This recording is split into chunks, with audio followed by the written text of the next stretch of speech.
So first up from Marvel, we've got the House of M tie-in with Secret Wars, which was done by, or at least written by, Dennis Hopeless, who I have sort of a past with. I didn't. I read his Avengers Arena, and what was the one he did right after that?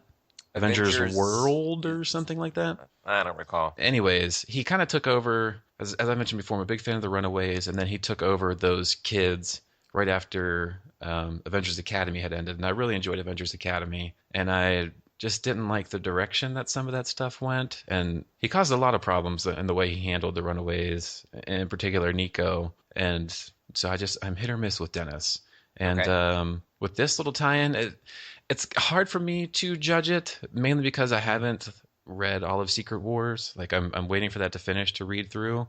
So Which I don't. I have no idea what's going on. I don't think you have to read Secret Wars at all to get this or not get this. Okay. There was no reference because I am reading it to the bigger arc.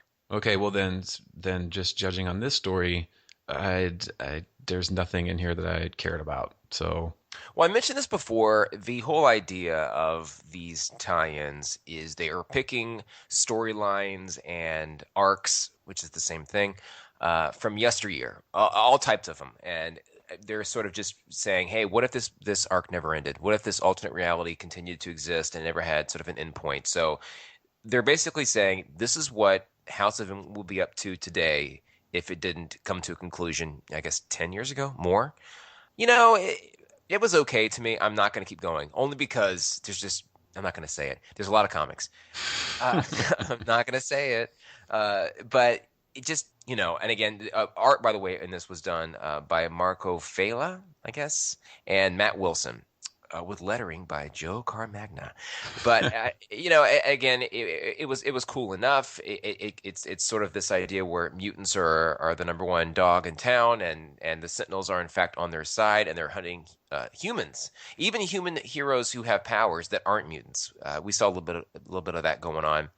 It was fine. I think my biggest issue with this book in particular, and it ties back into, and we've complained before, the delays of the Secret Wars franchise. I feel like Secret Wars has been going on for a couple of months now, and it's actually, I guess, in the back nine, pretty much. This book feels like, what are you doing? It's late. It's almost September, so I don't really have anything invested in it either way. So that's my main thing. I did see on Newsarama, they had their weekly reviews. It got a 4 out of 10, and that's a little severe for my taste, but certainly I'm not going to give it a 9 or a 10 out of 10.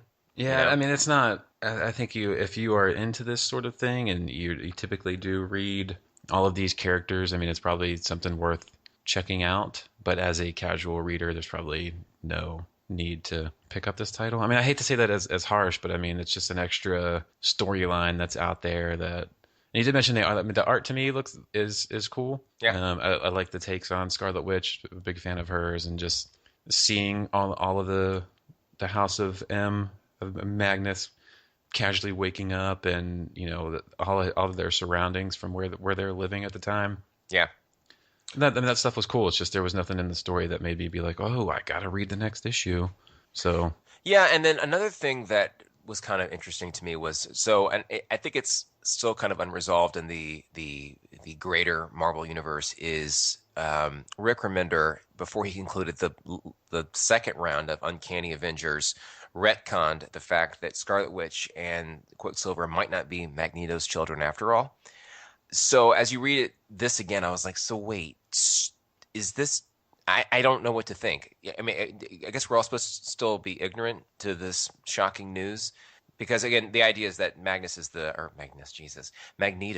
is like he's the sheriff of this place, and he's the all grand poobah and whatnot, and so Scarlet Witch and Quicksilver and Polaris are all sort of like the princess and prince of all this. I don't know. That was just an extra layer of curiosity for me, but again, not enough to carry on.